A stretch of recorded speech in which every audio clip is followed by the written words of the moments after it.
sí, listo, ya, ya, ya. seleccioné algunos pasajes que justamente, bueno, dos de los más famosos los puse, pero otros que no eran necesariamente los más famosos, como para, de hecho, el que utilizaremos como epígrafe para animar la conversación. eh, Empieza, digamos, el diario como para hacer un poquito de contexto de la situación histórica. Eti, cuando dice que quiero volver y que quiero estar allá y que ya me imagino estar allá, pero que me dirá el doctor, pues está en una situación, que eso es importante no perderlo de vista, absolutamente excepcional, ¿no? No es que los otros judíos podían salir, ir al médico y volver. Ella en ese momento no estaba detenida en el campo de Westerbork, ¿no? En octubre ella trabaja como funcionaria del Consejo Judío y aquí nos da unas pistas interesantes, muy tristes. Ella misma dice, no quiero ser cronista de atrocidades y tampoco quiero saber todos los detalles, pero ella nos da algunos, ¿no? Y esos detalles que nos da dicen, bueno, ella ayuda y asiste principalmente a las personas en su salida y en su llegada, en la llegada al campo y en la salida hacia otros lugares, ¿no? Entonces ella dice, cuando llegan ahí de pronto un niño hambriento, una mamá llorando, una persona angustiada, entonces pues ella tenía, digamos, esta función.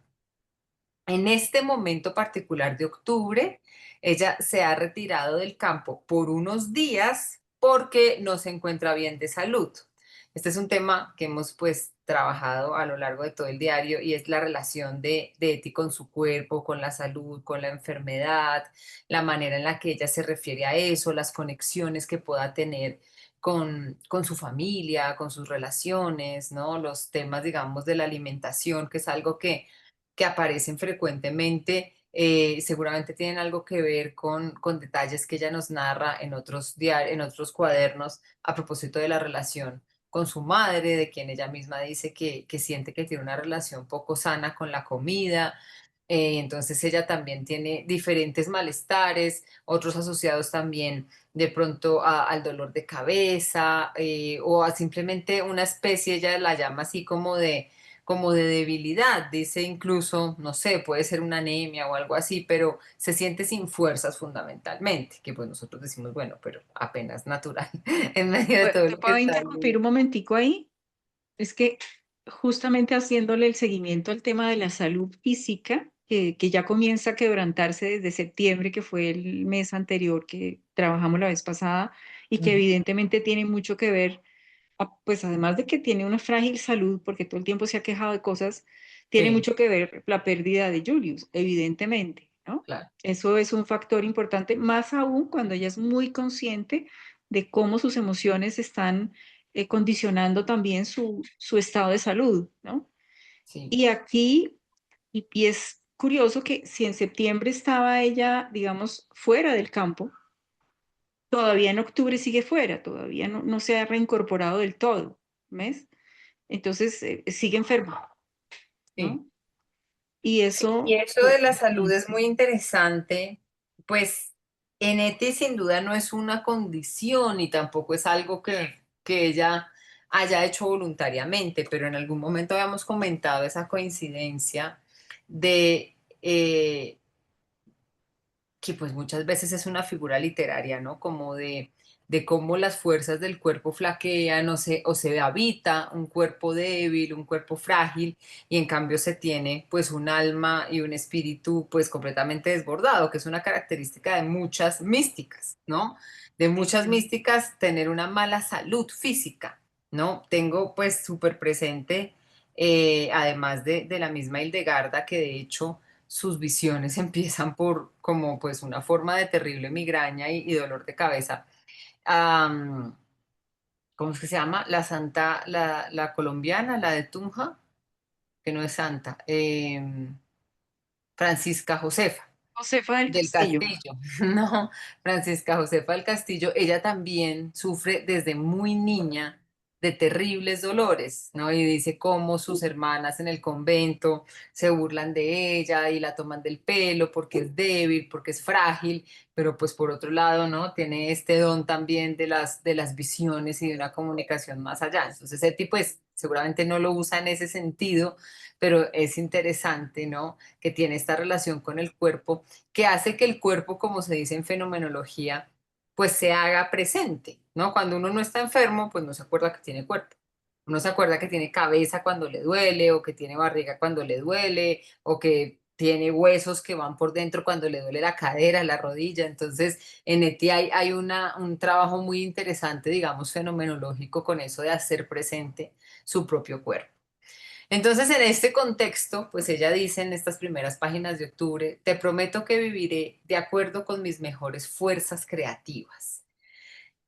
Como siempre, uno podría de cada sección escribir mil cosas y hacer mil relaciones. Yo creo que un bonito hilo conductor para leer este libro final podría ser esa idea de la relación entre creación-poesía, porque justamente va cerrando las páginas del diario con una frase muy famosa que ahorita vamos a ver a propósito de ella como poeta, Dios como poeta y la posibilidad misma de la poesía. Y lo de fuerza creativa también me llama muchísimo la atención porque en la filosofía contemporánea hay una expresión muy común que aparece sobre todo en las mujeres filósofas que están hablando, por ejemplo, de cuestiones relacionadas con el antropoceno, con los problemas ambientales, con los problemas sociales, etcétera. Mujeres que hablan de la activación de una imaginación creativa, casi en un sentido como de invitación, de manifiesto, ¿no? Como, ¿qué podemos hacer hoy frente a un montón de crisis que no están en nuestra cabeza, que existen, ¿no? Que son reales, que tienen cifras, ¿no? Crisis en todos los ámbitos, social, político, económico, ambiental. ¿Qué podemos hacer frente a eso? Y la respuesta es justamente esa, ¿no? La invitación a activar una imaginación creativa y una fuerza creativa. ¿Esto frente a qué? Pues a la pasividad, ¿no? Por ejemplo, del miedo, que es una emoción supremamente incapacitante, o frente a la pasividad también del mero pesimismo. O sea, como ya no hay nada que hacer, ¿sí? A mí no me corresponde, yo no puedo salvar el mundo, entonces pues simplemente no hago nada. Eso es muy interesante porque Eti tiene reflexiones así, pero su respuesta, ella dice, yo no puedo cambiar nada, ella lo sabe, y dice, y vamos de frente a, a nuestro exterminio, es perfectamente consciente de lo que está pasando, ella en ningún momento está negando la realidad, ni maquillándola, ni haciendo parecer que no es tan grave, como cuando nosotros decimos, pues aquí evidentemente, si no vamos hacia nuestra extinción en otros términos, al menos sí tenemos que llorar, ¿no? No solamente por todas las vidas humanas perdidas, sino por todas las especies que ya en este punto se han extinguido y que simplemente no van a volver, ¿no? Entonces, frente a una situación así, uno puede decir, pero ¿yo quién soy? Yo soy una profesora o yo soy una abogada o yo soy una yo no trabajo ni en los grandes países, ni en los grandes gobiernos. ¿Qué puedo yo hacer? Entonces, ella dice también, ¿qué puedo yo hacer? Ella no va a frenar, evidentemente, el holocausto, pero dice, pero yo puedo afirmar, ¿no? Yo puedo afirmar y lo voy a seguir haciendo lo que yo creo y lo que yo pienso y cómo me siento. Entonces, esa fuerza creativa y afirmativa me parece que es un hilo conductor muy bonito para leer este octubre. Fíjate que a propósito de esa fuerza creativa, yo creo que una de las formas en que se puede manifestar o que percibo que se manifiesta porque lo leí en ese cuaderno 11 tiene que ver con que ella está negando, o sea, no quiere ser una cronista del desastre, Ujú, ujú. sino que quiere más bien eh, mostrar la belleza de la vida en medio de. Del sufrimiento. Inclusive porque dice, es que Ujú, yo quisiera ser el alma de esa gente, es que yo quisiera estar dentro de esos cuerpos, como dándoles otro viso distinto. Entonces, por lo menos es consciente de lo que podría ser, sabiendo que no puede cambiar las circunstancias, pero sí proveer que se vean de otro modo. Y eso ya es enormemente creativo y enormemente, digamos, es un cambio de nivel cosa que, por ejemplo, Primo Levi no logró, ¿no? Que ya lo habías mencionado también tú en otros momentos. ¿Alguien más nos quiere contar sus impresiones de este inicio de octubre del cuaderno 11, que es la sección final del diario?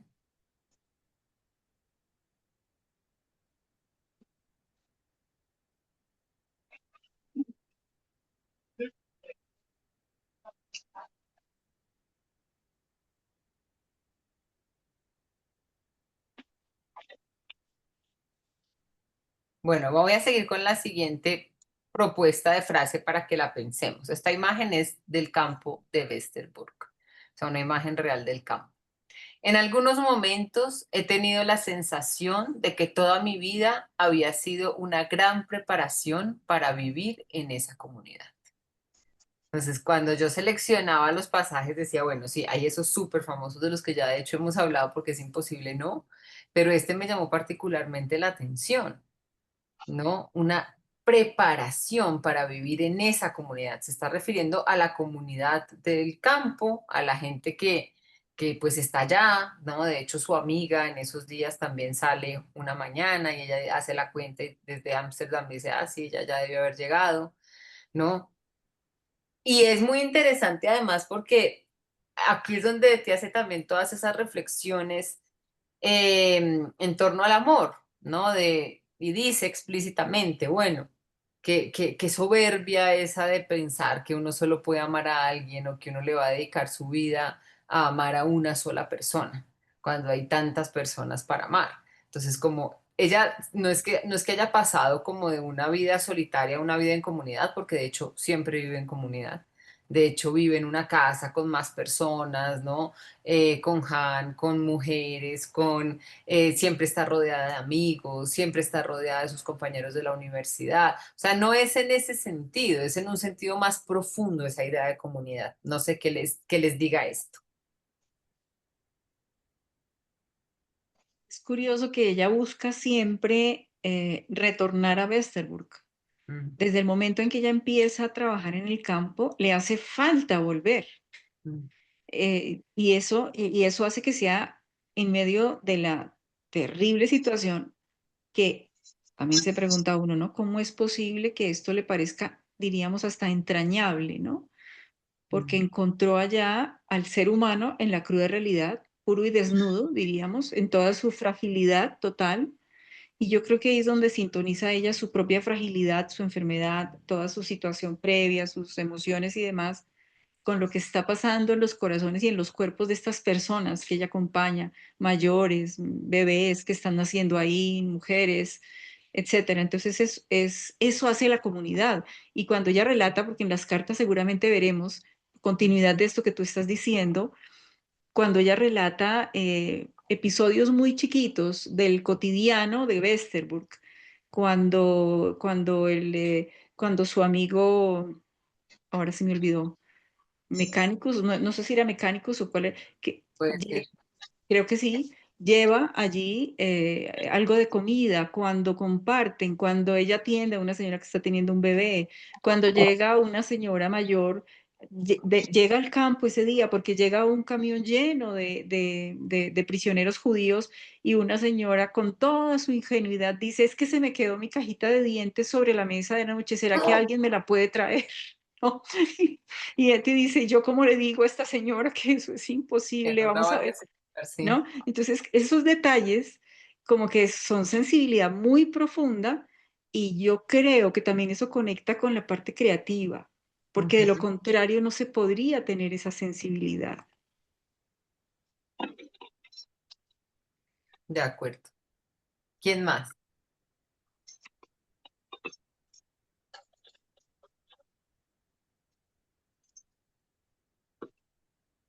Pues a mí me sorprende que ella habla de comunidad cuando pues uno idealiza una comunidad en Ujú. un escenario pues que por lo menos no es eso. Y es claro porque ella me sorprende cuando ella dice hay que buscar dentro del pozo de uno mismo la fuerza para no odiar. O sea, no es una comunidad de como uno la sueña, pues yo siempre idealicé mucho las comunidades religiosas, por ejemplo, pensando en que era, era, era una cosa cómoda para el alma, ¿no? Después me di cuenta que eso no era así. Pero esto o sea, es vivir eso en carne viva, ¿no?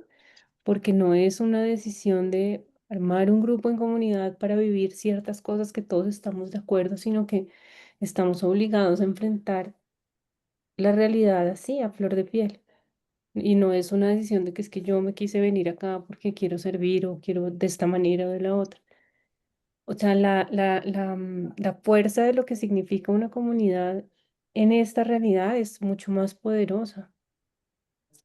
Es lo que a mí pues, me ha generado esta parte de la lectura relacionándola con lo que tú nos presentas, Viviana. Me parece muy interesante.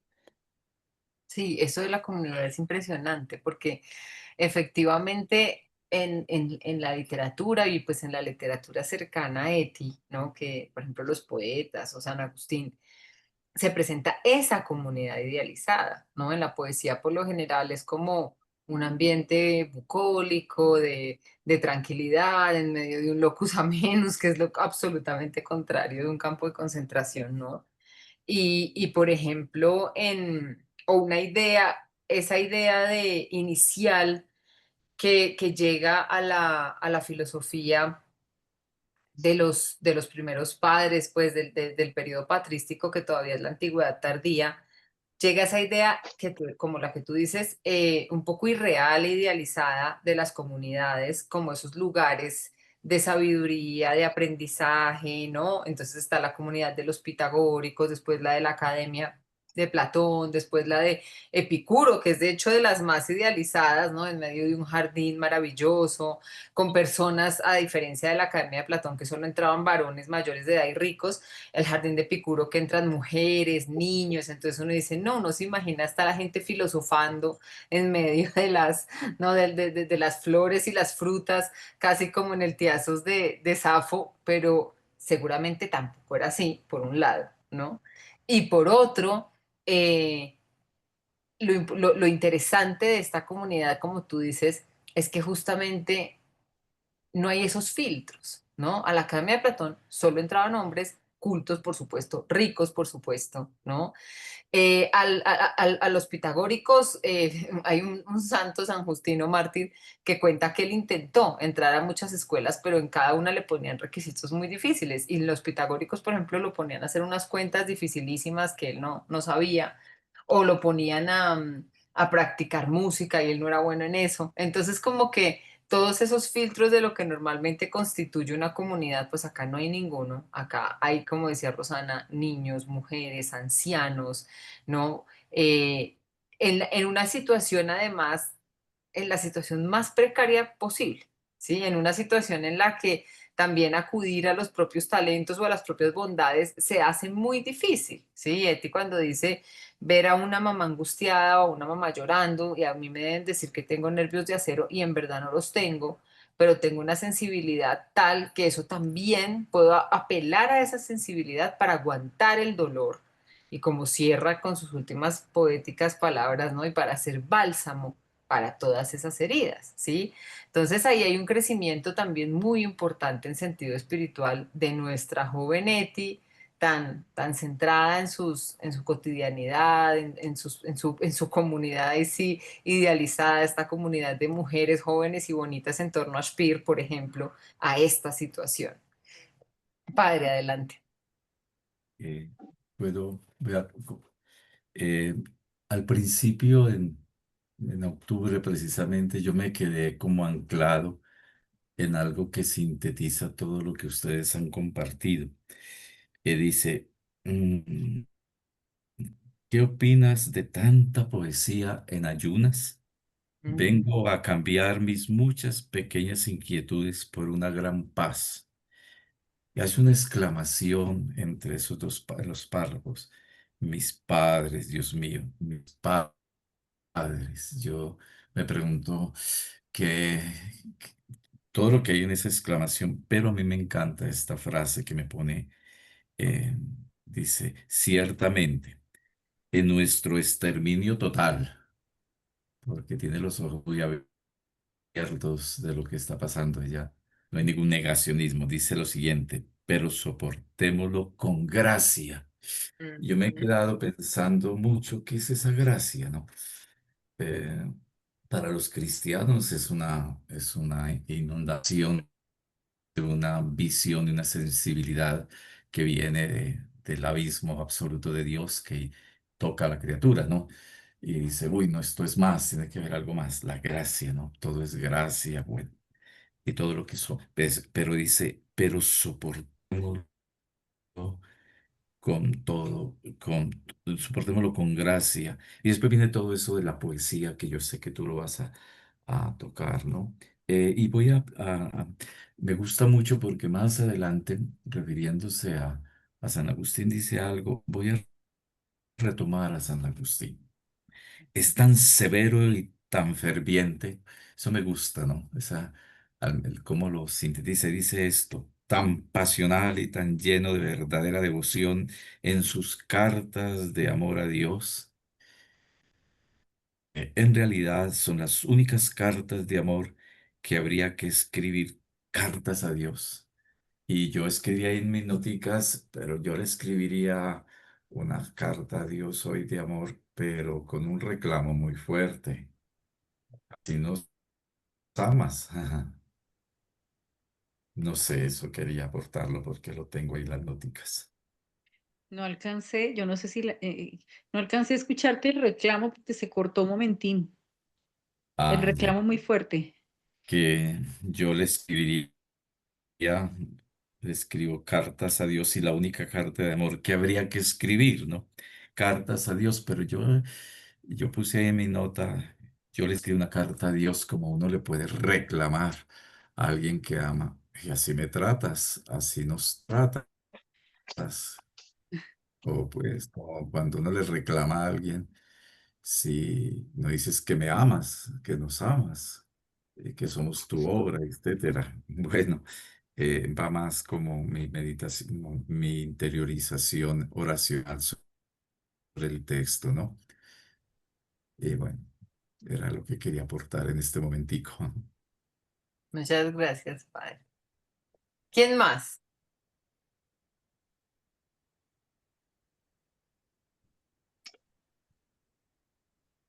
Ana Y María, Aurora, respecto Patricia, Ángel.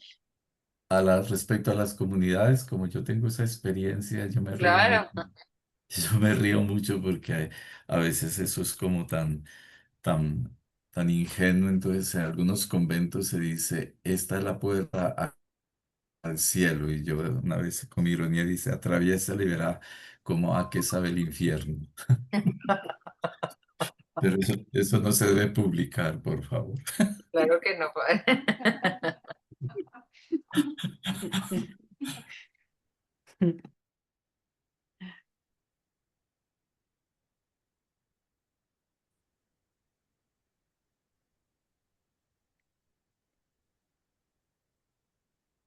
Bueno, volviendo a esa idea, ¿no? Como de este amor expandido, de esta experiencia tan particular que vive Betty, que pues de un momento a otro se ve como frente a algo que la desborda, ¿no? Porque ella en su círculo, como yo decía, en su grupito con Spiel, de pronto le daban celos de la amiga, de pronto le daban celos de la prometida, de pronto tenía un desencuentro en la casa por la cocina y por lo que se había usado, por quien se había comido el pedacito de pan, pero es que esto pues es una experiencia que por supuesto ella jamás se esperó vivir y tampoco yo pienso que ella no creyó tener tantas fuerzas, ¿no? Y haber tenido, que haya coincidido su proceso espiritual interior con tener que enfrentar esto. Entonces dice, querría estar en todos los campos de concentración de Europa, querría estar en todos los frentes, no quiero estar segura, quiero estar allí, quiero crear un poco de fraternidad en todos los lugares en donde esté entre los llamados enemigos. Entonces, aquí hay dos cosas, tres conceptos o tres elementos que yo destacaría. El primero es el del frente y del campo. Ahí me recordó, en otras ocasiones hemos tenido, pues en el semillero estuvo invitada, yo creo que un par de veces el año pasado, cuando yo no estaba, Emilce, que de hecho el padre Leomer tiene su libro sobre Simone Weil, y una vez también nos compartió una sección, la profe Emilce Galvis, de ese libro, a propósito de la gracia, ¿no? Ya que Simone Weil tiene ese libro de la gravedad y la gracia. Eh, digamos que yo creo que si Eti hubiera tenido el chance, su situación hubiera sido muy, de hecho es muy parecida a la de Simone Weil. Yo sé que yo misma les he dicho que eso del Consejo Judío es algo muy problemático y que ella misma es consciente, ¿no? De qué significó estar involucrada con esta institución. Pero fíjense que el deseo es este, no es que ella estaba ya por salvarse, ¿no? De hecho no hizo nada por salvarse. Hubiera podido, otros amigos suyos y profesores lo hicieron, ¿no? Hubo personas que con un par de contactos y astucia, y ella de astucia la tenía toda, pues simplemente salieron de esos lugares. Por ejemplo, Londres fue un lugar seguro para muchos judíos hasta un cierto punto, etcétera.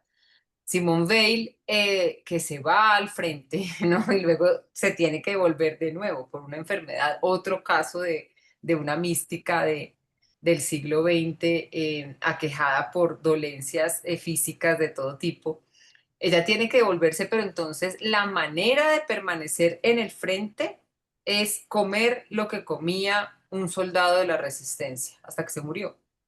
¿No? Se murió de hambre, asociada, por supuesto, una persona fuerte y grande, de pronto no se muere de hambre por comer un pan y agua, pero ella pues ya tenía una serie de condiciones, entonces muere así, casi que como una especie de solidaridad, ¿no? Radical, o sea, lo más radical pensable. Ella dice, yo no moralmente soy incapaz, así tenga acceso a un plato completo de comida, de comérmelo si sé que hay miles de judíos muriendo de hambre y siendo asesinados y aniquilados, y por otra parte, cientos o miles tal vez también de soldados pasando hambre, dolores y tristezas en el frente de la resistencia. Entonces, esto del frente, que Eti lo traiga así, me parece muy interesante. Y eso de querer estar en todos los campos de Europa, ¿no? Saber que ella está ahí en Westerbork con esa mirada amable, ayudando a quien pueda ayudar, organizando lo que pueda organizar, pero dice, pero este es apenas uno, este es una realidad pequeñita en medio de un horror que al menos por ahora, en lo que ella pues tenía conocimiento, abarcaba gran parte del continente. Lo otro es esta idea de fraternidad, ¿no? Dicho así, ya lo comentábamos. Entonces, comunidad y fraternidad, por supuesto que están muy cerca, incluso pues muchas comunidades se llaman fraternidades, y el nombre mismo de fraternidad pues hunde sus raíces como en lo religioso, ¿no? Entonces, ella quiere crear una fraternidad, hablando de lo de la fuerza creativa, en los lugares en donde esté entre los llamados enemigos. Fíjense el énfasis de esa fraternidad. No es yo quiero crear una fraternidad con los míos, ¿no? Con mi pueblo judío. Eso es muy bonito y ustedes habían llamado la atención sobre eso en otras secciones, como es que Eti habla de los ojos del soldado alemán, de las expresiones del soldado alemán. Se preocupa por ese soldado alemán, ¿sí? En vez de deshumanizarlo como se hace de lado y lado, porque por supuesto, obviamente aquí no hay ninguna duda de quiénes sean los malos, faltaba más, pero normalmente también cuando uno es víctima, pues tiende a deshumanizar al victimario, ¿sí? De hecho, hoy en día, en el 2025, casi 100 años después de estos acontecimientos, hay en Alemania un insulto, que pues no es insulto porque es un animalito, pero hasta hace poco se usaba insultar con animales, para referirse a los nazis, ¿no? Entonces, si hay una persona con conductas nazis o neonazis o etcétera, se le usa el insulto que desde ese tiempo se usaba, pues justo después de la guerra, para los nazis, que es Schwein, que es cerdo. Entonces, eh, ahí viene lo de la deshumanización, ¿sí? Que es además algo paradójico y al tiempo peligroso, ¿no? Que pues de ahí viene un poco esa idea tan interesante que rastrea Hannah Arendt unos años después, cuando ella tiene que ir al juicio, pues decide ir, no tiene, va al juicio de Eichmann, cuando lo secuestran en Argentina y se lo llevan para Israel. Y ella dice, sí, no es un monstruo, sí, no es un animal, no es un otro, es un humano, como yo, ¿sí? Capaz de hacer cosas terribles. Entonces esa idea, ¿no? Que es muy interesante de hasta dónde somos capaces del mal y el bien, ¿no? Eti no lo dice así, pero me parece que hay un poco algo de esto en esa necesidad suya permanente de humanizar al victimario y no deshumanizarlo diciendo o llenándose de odio o llamándolo animal o llamándolo monstruo o etcétera, ¿no? Los llamados enemigos, yo quisiera estar ahí. ¿Con qué? Lo decía ahorita Carolina, pues con esa fuerza del amor. ¿Sí? ¿Con qué se combate el odio? Con el amor. El antídoto del odio está claro, ¿sí? Y es una decisión valiente y terriblemente difícil, ¿sí? Porque yo les decía siempre como que yo no me parezco a Eti. Yo quisiera a veces parecerme, otras veces no tampoco, pero yo no me parezco a Eti. Seguramente mi, mi, mi reacción frente a la injusticia suele ser más clichésuda, ¿no? Suele ser la de la movilización y el odio, sí, y el rencor y la venganza, con todo y lo negativo que eso pueda tener, pero en la vida real es así, ¿no? Como de esta persona, a mí no me ha pasado nada, además, yo no tengo queja de ningún tipo, pero pienso cuando pienso en estas cosas, ¿sí?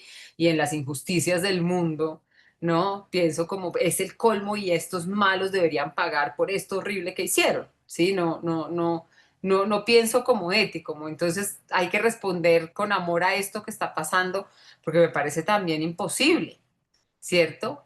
Eh, Vaya, habría que ver ella, no lo sabemos porque ya no tenemos más páginas del diario, en las cartas dice algunas cosas. Ella cómo sentía que esa posición suya impactaba también en esas personas. Seguramente de eso hay algo que no quedó escrito, pero seguramente, seguramente tuvo algún efecto, ¿no? Esa propuesta suya. Duda. El padre Lomer tenía mano Eh, levantadita. sí, yo he pensado en estos días oyendo ciertos discursos. Voy a anotar esto. Cuando yo deshumanizo al enemigo, al verdugo, le quito responsabilidad, porque si es una rata la que me muerde, no es más que una rata. Pero si yo lo miro a los ojos y es un hermano, ese hermano tiene que responder, ¿dónde está tu hermano? Mm, Entonces, ese proceso, ese asunto, entonces en el fondo, voy a decir una cosa que yo no le que yo le he sentido. No hay forma más exquisita de venganza que amar al que me hace daño. Porque sí, estoy por muy, muy, muy, no, a mí no me gusta decir por encima, porque tampoco es, pero yo sí no quiero llamarlo rata. Yo creo que la expresión. Entonces, cuando ella tiene esa sensibilidad por crear fraternidad entre los llamados enemigos, es porque esta mujer, como todo ser humano inteligente y sensible, no puede renunciar a eso, ¿no? Que somos de la misma naturaleza, que somos, bueno, en cristiano, hijitos e hijitas de Dios, que claro. el asesino es mi hermano y por eso el perdonarlo, el decirle que lo perdono, no es decir, no es decirle que no ha pasado nada, sino que hay algo superior. Entonces vuelvo a decir esto, deshumanizarlo es quitarle responsabilidad. No sé, quería añadir eso. Sí, totalmente de acuerdo, padre, es cierto.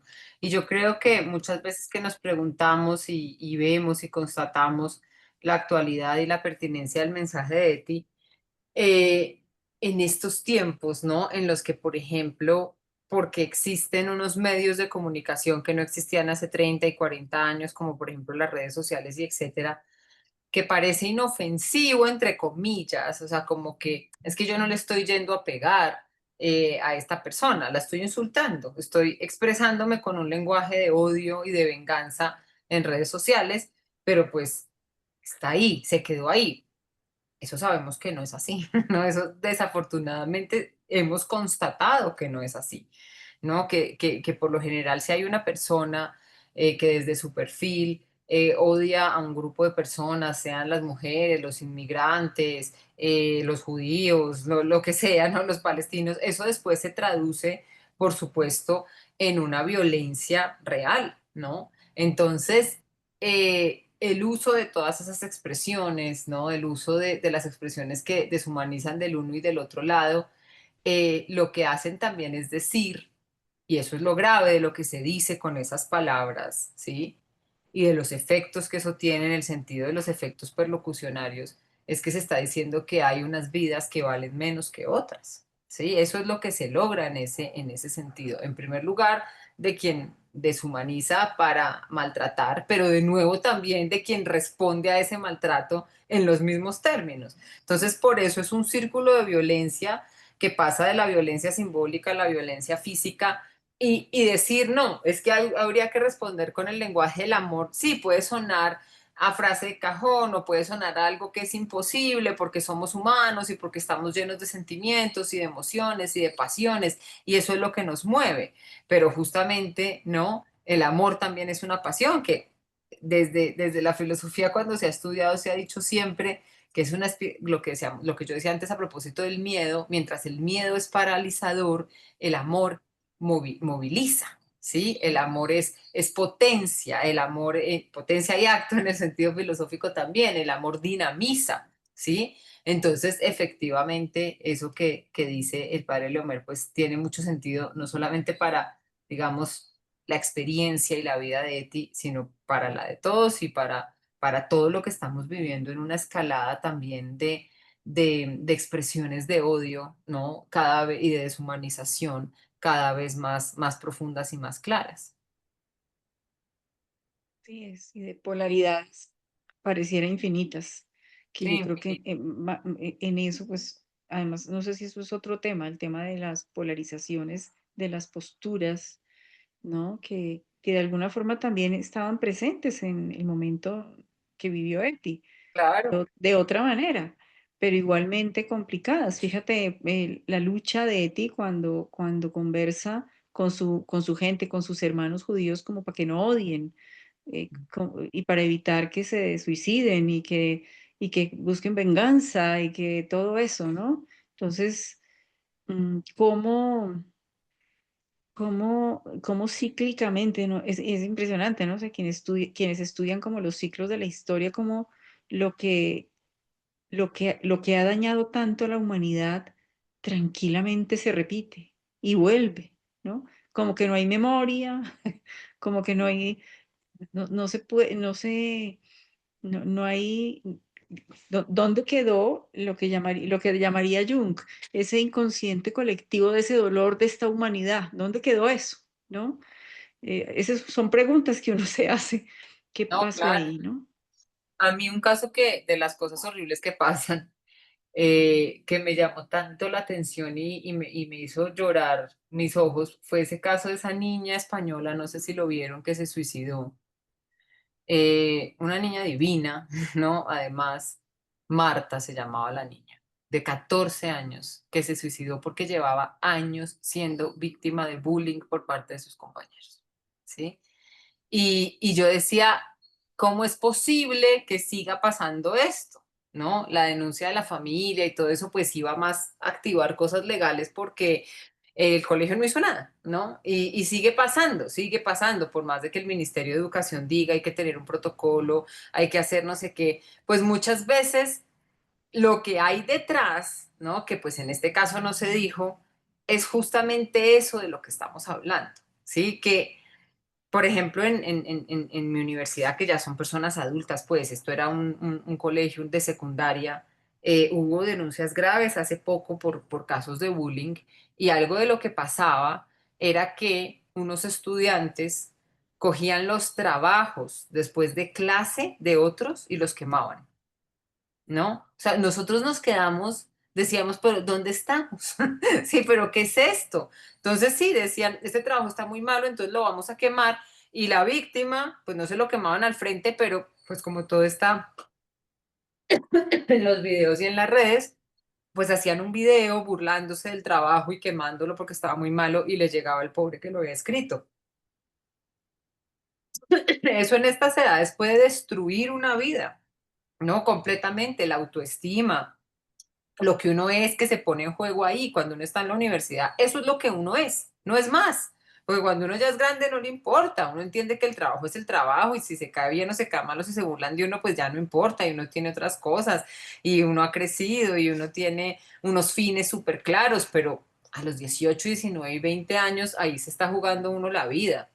Entonces uno decía, ¿cómo es posible que en sociedades tan chiquitas, que deberían ser una fraternidad, que deberían ser una comunidad, ¿no? En cambio haya esas expresiones de violencia, de odio y sobre todo de la capacidad de cómo ejerce el poder, de yo tengo el poder de robarte tu dignidad, ¿no? Entonces, eso a mí me ha tenido muy, muy conmovida en los últimos tiempos porque, claro, desde la posición de en la que estaba antes de solo ser profesora, ir a dar mis clases y lo que sea, tal vez no lo veía. Y ahora sí, y pues con una preocupación terrible por lo que, justamente por lo que dice Rosana, no dice, pero no deberíamos, después de todo lo que hemos visto y vivido en los últimos, en el último siglo en Colombia, después de una guerra como la nuestra, de un conflicto de tanto dolor, después de todos los esfuerzos por la paz y la reconciliación y etcétera, empezar por nosotros mismos e indagando un poquito más, resultó que muchos de ellos, de estos estudiantes, sentían estar replicando, claro, a una escala más violenta simbólicamente, nuestros comportamientos. O sea, a ellos les parecía que nosotros los adultos y nosotros los profesores éramos así entre nosotros, que de pronto no quemábamos, pero que sí destruíamos la postura teórica del otro. Y yo decía, "No, eso no es así". Pero claro, una cosa es como uno lo ve de nuevo de adulto y otra cosa es como lo perciben los jóvenes. Entonces empezamos por un cambio en esas dinámicas y de hacerlas conscientes. Por ejemplo, no sé, hay rivalidades bobas, en teología es igual, ¿no? Un día lo hablamos con Rosana, como que las personas que nos ocupamos de espiritualidad, ay, pues somos menos importantes que las que hacemos, yo qué sé, teología dogmática. ¿Sí? O las personas que hacen sinópticos son menos inteligentes que las que hacen Juan, cosas así. ¿No? Eso pasa en absolutamente todas las áreas del saber y de la vida. En filosofía es igual. Entonces, de pronto los analíticos se burlan de los continentales y los continentales de los fenomenólogos. Yo qué vas a saber. Pero claro, eso en la mente de un joven, de un niño, de alguien que se está formando, tiene otro sentido, ¿no? Y se asume de una manera distinta. Entonces ellos creían que que era un gesto muy filosófico, quemar un trabajo, ¿no? Porque es como probar mi superioridad intelectual. Entonces, eso es algo a lo que también nos llama esta propuesta de Eti, ¿no? Esto de crear fraternidad cuando se está entre los enemigos, ¿no? El domingo estábamos en una fiesta y todas las personas que estábamos en esa fiesta fuimos a votar, ¿sí? Pero un amigo dijo, realmente preocupado y angustiado, dijo, por favor cambien de tema, que los papás de esta persona son de la otra orilla política. Entonces, como que decir que uno había de votar inmediatamente era como una marca y un estigma de ser algo horrible. Yo decía, pero no puede ser que renunciemos a conversar, a hablar, incluso a exponer nuestras posturas, como, sí, ¿y usted por qué? Incluso que a uno le pregunten, si este gobierno ha sido tan desastroso, ¿usted por qué fue a votar hoy? ¿Significa que apoya completamente al gobierno? Y la respuesta de pronto justamente es otra, es no, de ninguna manera. ¿Quién dijo que mi posición no es crítica frente al gobierno? Pero eso no tiene que ver con lo otro. Entonces, nos hemos vuelto enemigos en la misma cuadra, en la misma casa, en la misma sociedad. No es el nazi y el judío, no es el vecino y el de al frente. Yo veo también en los estudiantes, por ejemplo, en los jóvenes, ¿no? En los seminaristas, muchas veces, eh, la pelea profunda contra por ejemplo, acá los llamamos cristianos evangélicos, ¿no? Pero profunda, pero están equivocados y está mal y estos herejes y esta gente con la pasión propia de la juventud. Sí, eso pues así debe ser la juventud, mejor que estén por ahí inertes, no, mejor, pero yo he visto expresiones violentas y expresiones de odio, ¿no? Nunca decir, yo quisiera compartir con estas personas, ¿no? Es lo que se idealiza. Entonces el otro día un jesuita amigo, muy querido, un amor, aquí vinimos hoy a la mezquita y no sé qué, ay, qué belleza la foto, yo le puse like y qué belleza. ¿Cuántas personas hacen eso? ¿Cuántas personas efectivamente no están comprometidas, por ejemplo, con el diálogo interreligioso? Pues muy pocas, ¿no?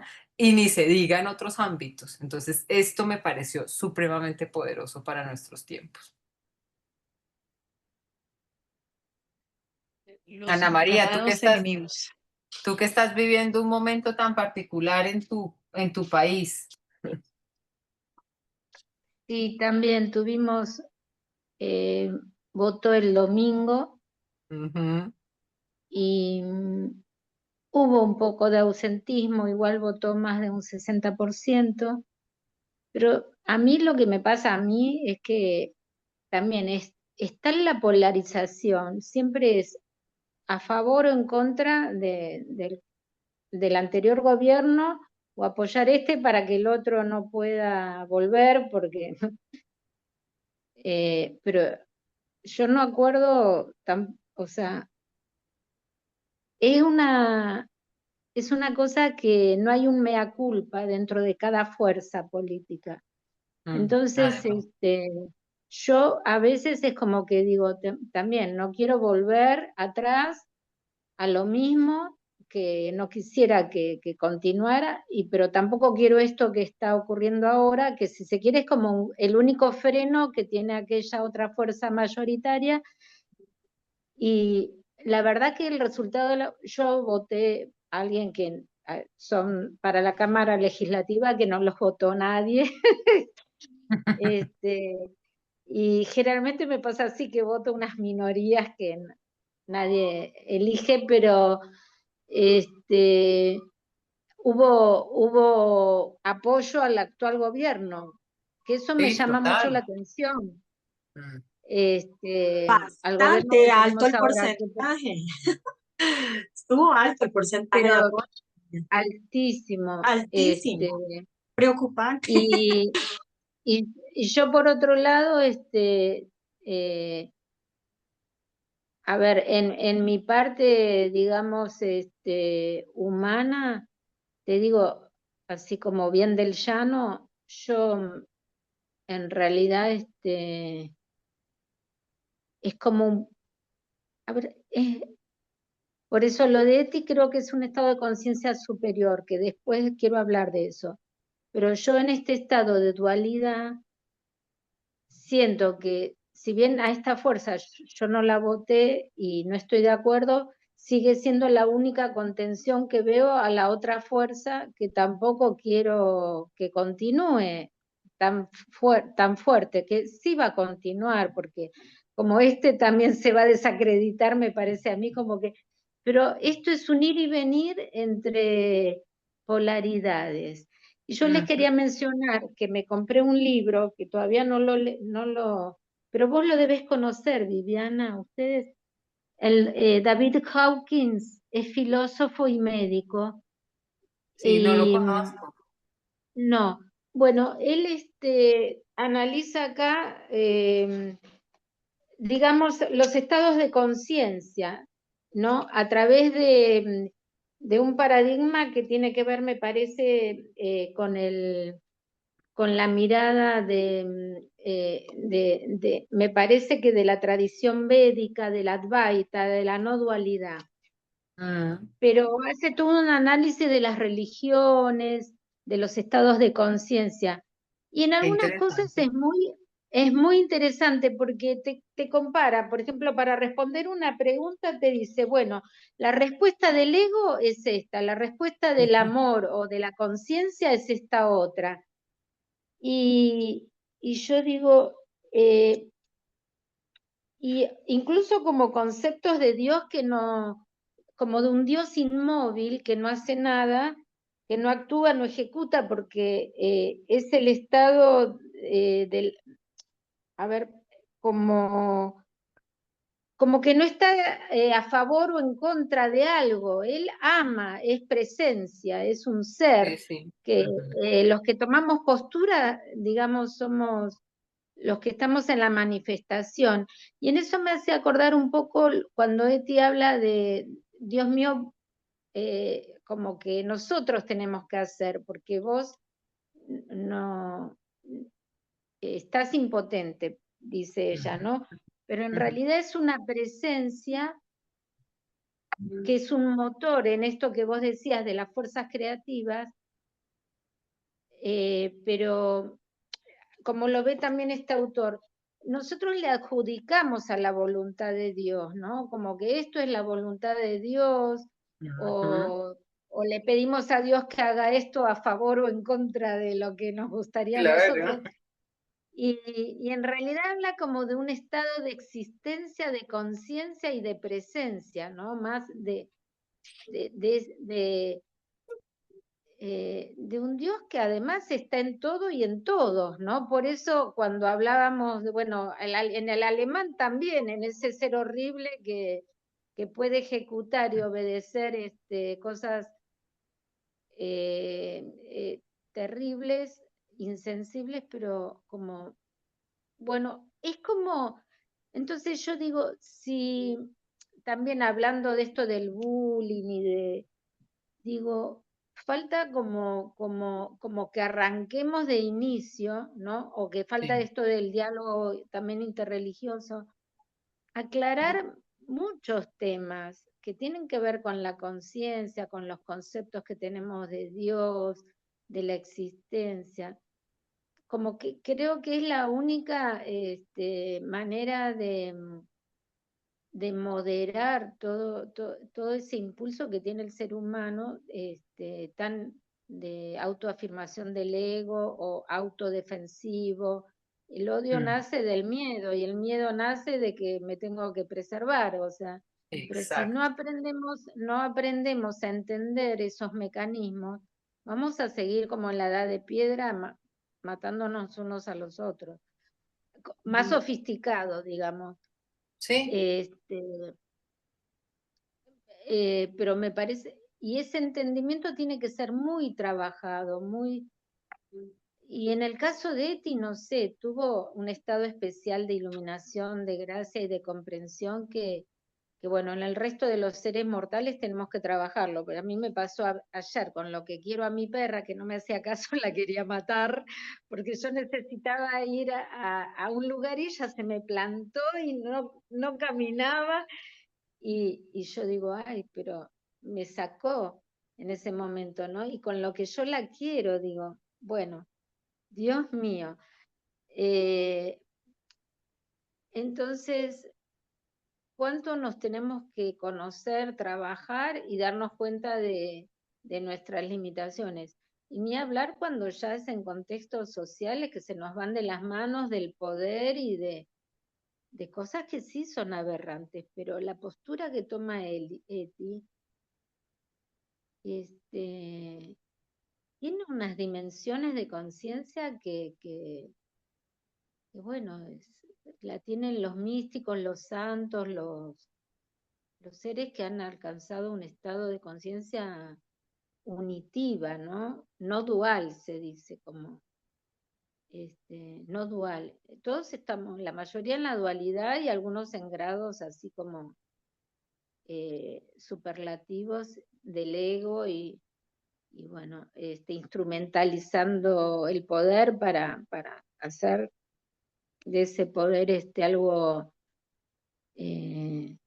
absoluto, por ejemplo, ¿no? Y en las antípodas Eti, que ama sin condición, puede amar el sufrimiento, puede como inmolarse, ¿no? Como hablábamos de Hannah Arendt, en pos no de una visión idealizada, porque creo que el que idealiza no se está comprometiendo con con el otro, ¿no? Creo que ella se mete como a fondo con la tragedia y la asume. Bueno.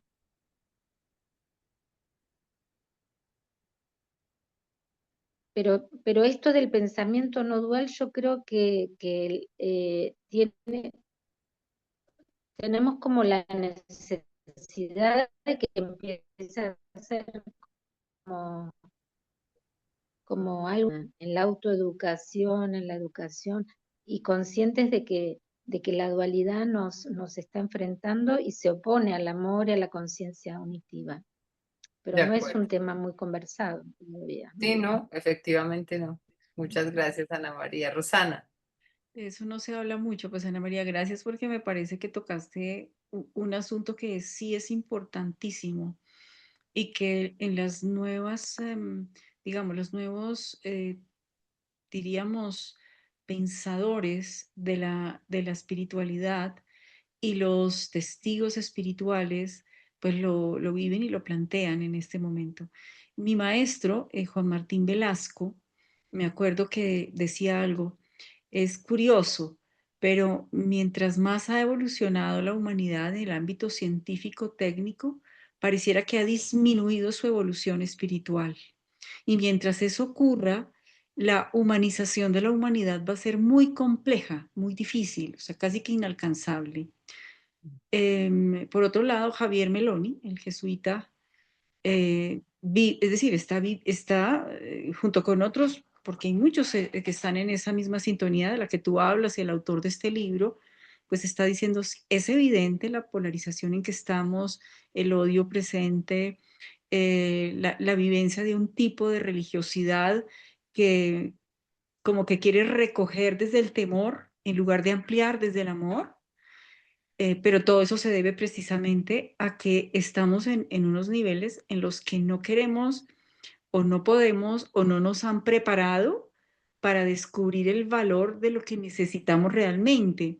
Pues él habla del silencio, por ejemplo. Él habla de la necesidad del silencio y fíjense que Eti, precisamente También. la clave, mucho de la clave de su proceso fue el silencio. Ella descubrió escucharse, ¿no? Entonces, incluso Javier Meloni dice, yo personalmente hago silencio 2 veces en el día, 1 hora. Lo necesito. Lo ideal sería 3, decía, pero con el ritmo de vida, pues es imposible. Pero esa necesidad de apartarse, no para evadirse, porque creo que también en Eti eso es muy puntual.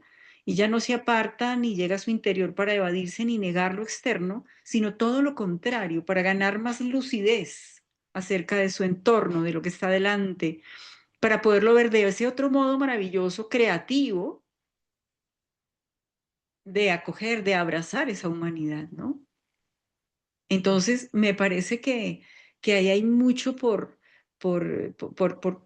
no sé, por generar esperanza a pesar de todo, ¿no? Porque que eso es un poco lo que hacen estos místicos, estos testigos, porque cuando le preguntan a Javier Meloni, bueno, ¿qué hacemos si esta humanidad está como está, tan loca? Y son muy pocos los que están pensando como usted, haciendo, no importa, esto tiene que pasar su proceso y tenemos que ir aprendiendo y seguramente poco a poco se irán posicionando estos que van a dar cuenta de, de la verdadera, del verdadero sentido de lo que es vivir humanamente, porque significa ir a una profundidad que despliega la conciencia, ¿no? Finalmente es eso, ¿no? Eh, Poco se habla de esto en ámbitos y muchas veces ciertas líneas filosóficas, y me imagino que tú, no sé si me darás la razón, Viviana, son poco reacias a hablar de esto porque dicen que eso ya es esoterismo, Claro. ¿no? Y resulta ser que por eso precisamente la teología espiritual, la espiritualidad resulta siendo un poquito patito feo dentro de los ámbitos académicos, teológicos, filosóficos, porque esto como con qué cuaja, ¿no?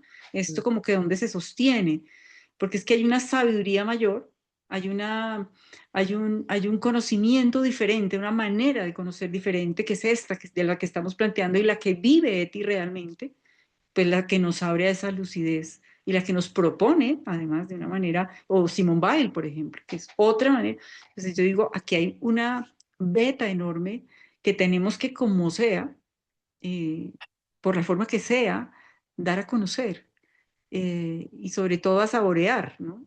Es que eso es, de fondo, lo que nos impele a esto, ¿no? Ana María. Rosana, ¿me permitís que con lo que vos decís me acordé de, no está muy bien visto que la persona piense en libertad, que no sea, yo digo, el copia y pega, ¿no? Pero ni dentro de la religión, ni dentro de las ciencias, hay interés por el que se pone a pensar de manera intuitiva o creativa. eh, Todo tiene que estar como dentro de lo esperable, digamos, o de lo que el sistema espera que esa persona desarrolle, converse, y yo creo que tenemos las ventajas que nos puede dar el tener esta conectividad, y por otro lado la desventaja, porque el ser humano yo veo que es copia y pega.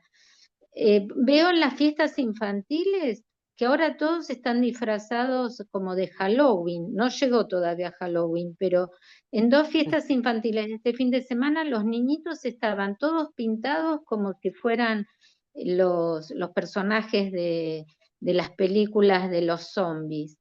O sea, eso ya es moda y es como que los niños se divierten con eso. Y yo no me pongo, no quiero entrar en mi pensamiento, esto es bueno, esto es malo, pero digo, qué casualidad, todos se disfrazan de zombies ahora, o sea, es moda.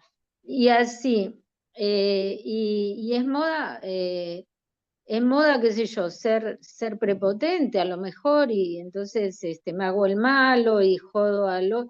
O sea, son como que el ser humano no es libre en su pensamiento, y eso no está tampoco estimulado. O sea, no hay conversación sobre esto de detenete, hacer silencio, pensar, discernir.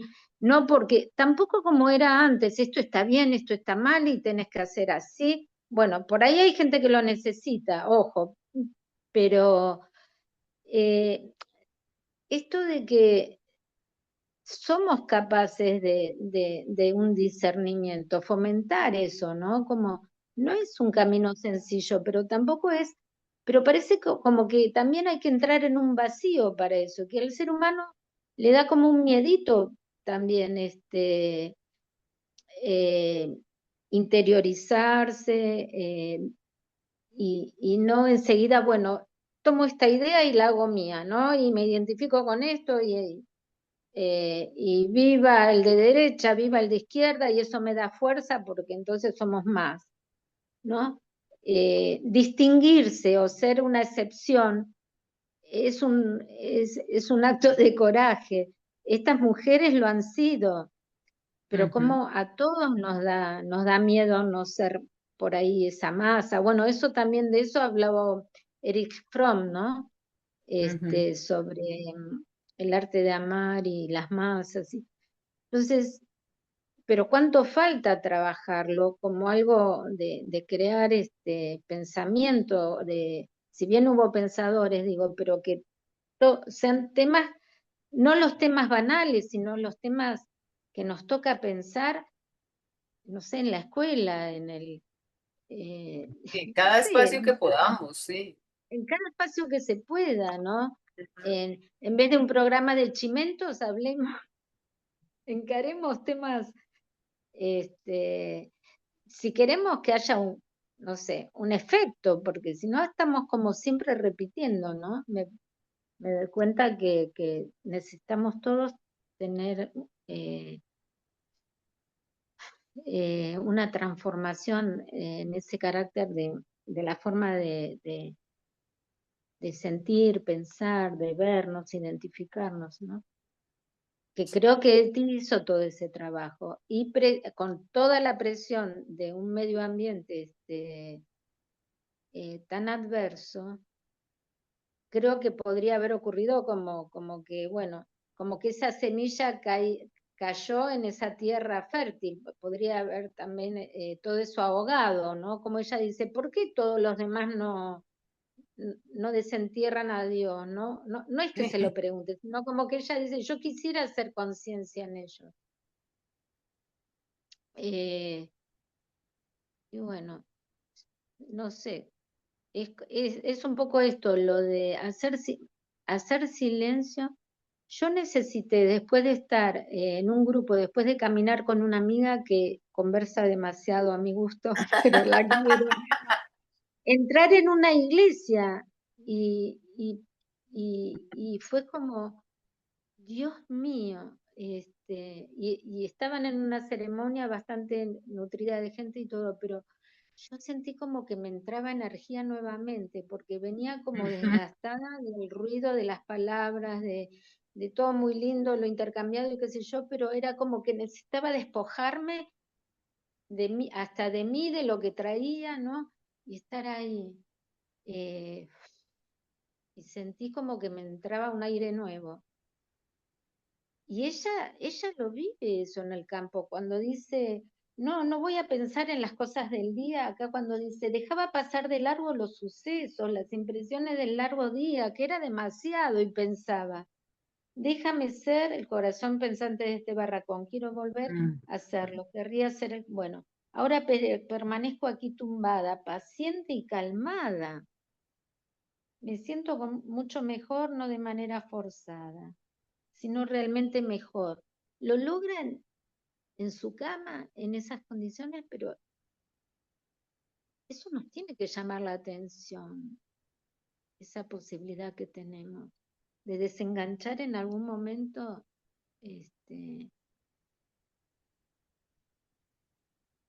hasta de lo exterior, de lo deseable y de lo bueno, y de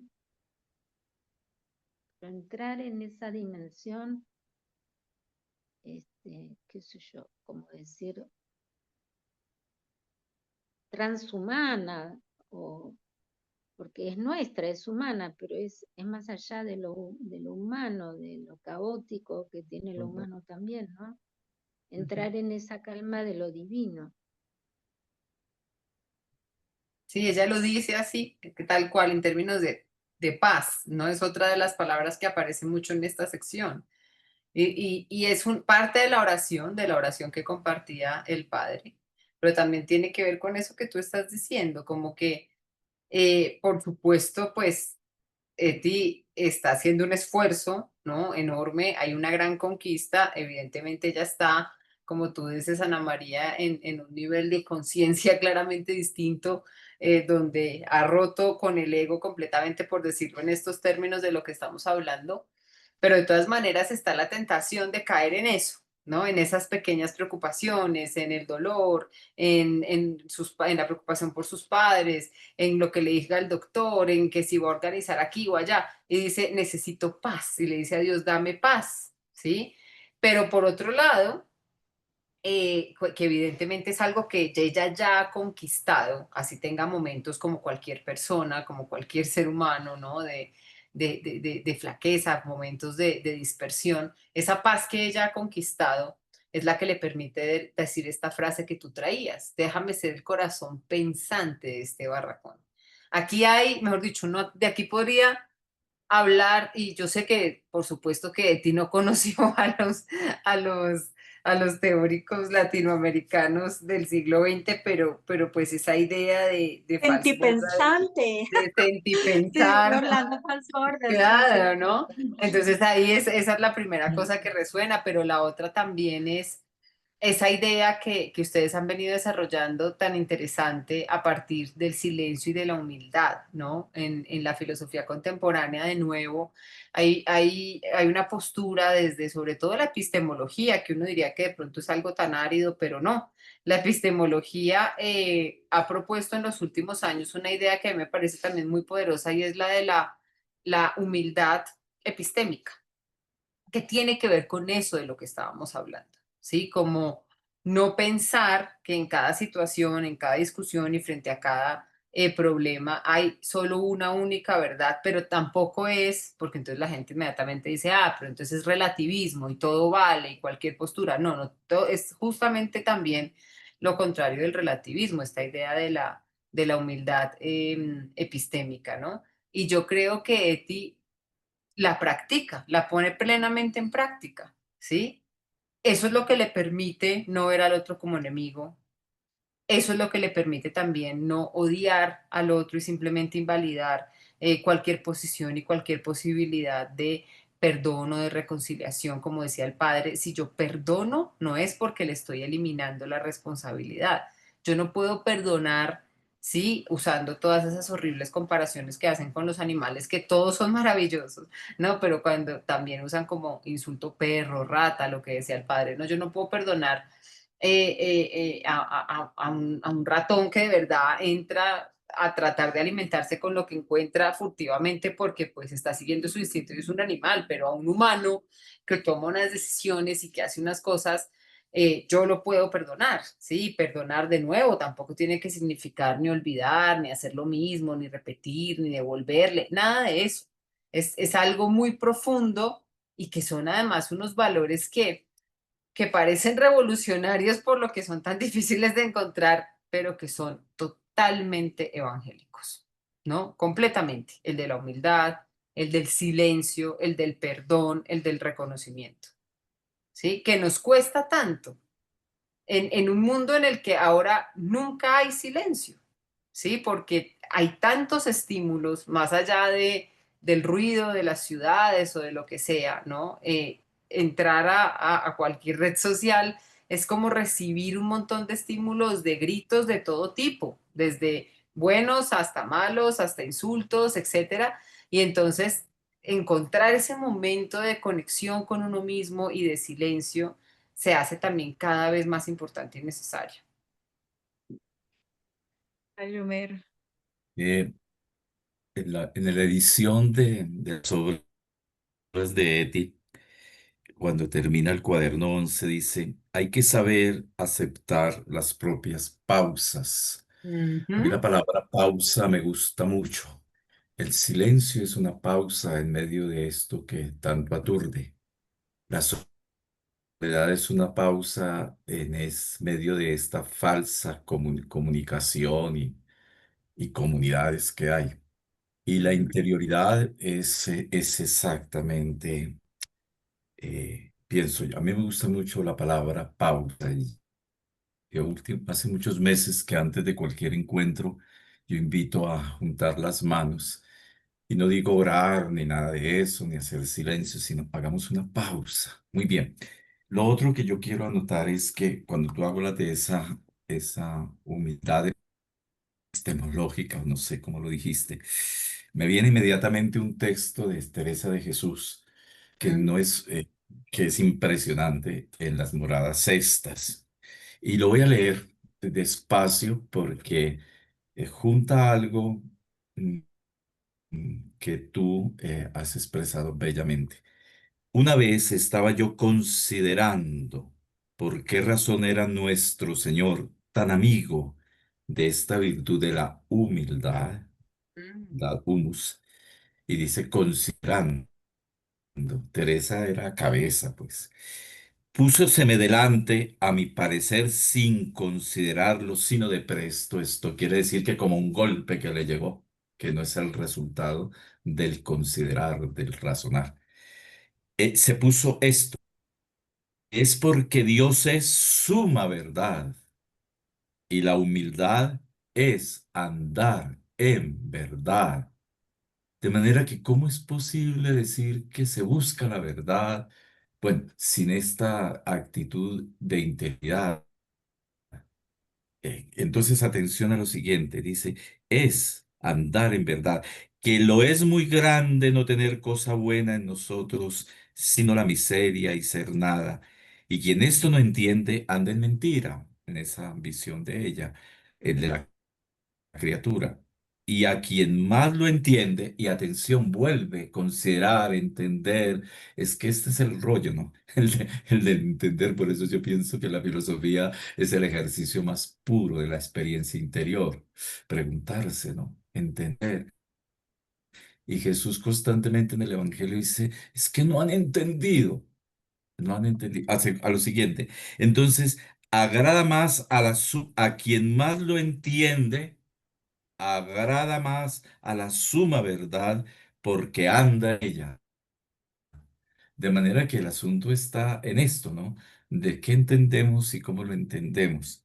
Plega a Dios, hermanas, nos haga merced de no salir jamás de este propio conocimiento que la fonda, que es en el fondo todo lo que hace las místicas y todos los poetas, los pensadores, todo, tratar de entenderse, ¿correcto? Fíjate cómo ese texto junta lo que tú has expresado bellamente, Viviana, ¿no?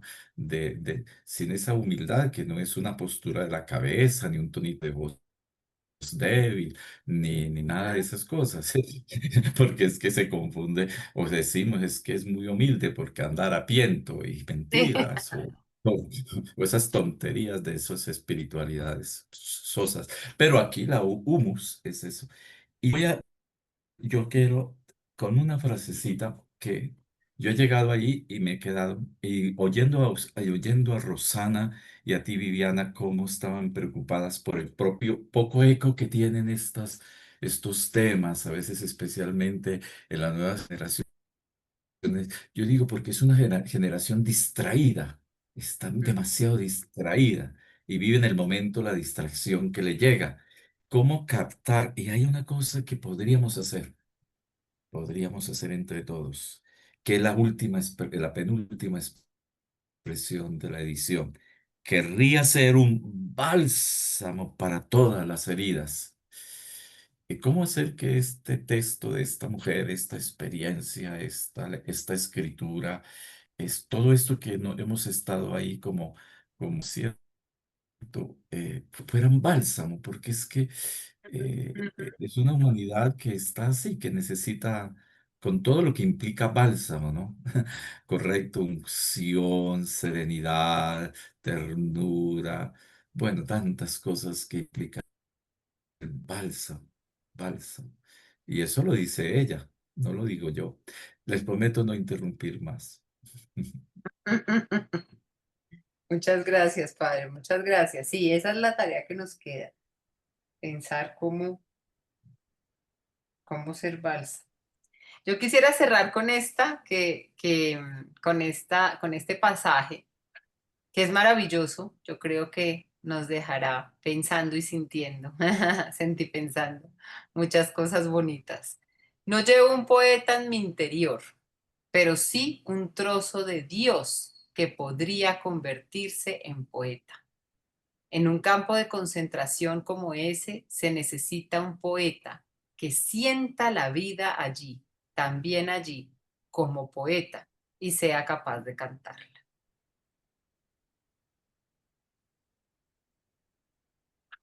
Entonces terminamos nuestro diario para las que, pues yo sé que hicimos una lectura de algunas secciones, etcétera. Hoy nos acompañó, ¿cómo se llama nuestra amiga nueva, que es tan querida? La paisa, Lisette, ¿fue? Lisette. Lisette.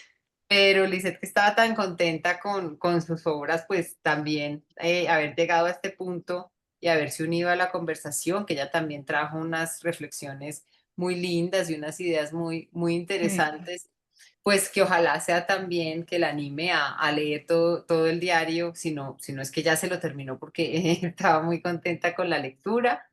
Y es la primera vez, al menos en lo que me ha tocado a mí de semillero, que vamos a las cartas.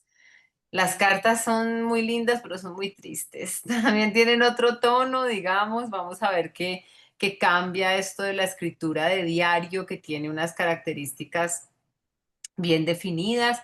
Por supuesto, pues la carta y la epístola ha sido una forma de comunicación muy antigua y podemos también acceder a otros lugares de ese corazón pensante que es nuestra Eti. Entonces nos vemos en esa última sesión y bueno, espero que también ese día tengamos de pronto alguna claridad sobre compromisos, sobre algo que podamos hacer juntas, sobre alguna idea que se nos ocurra para acompañar, para llegar a más personas, también para escribir y lo que sea. Entonces, ese sería el plan.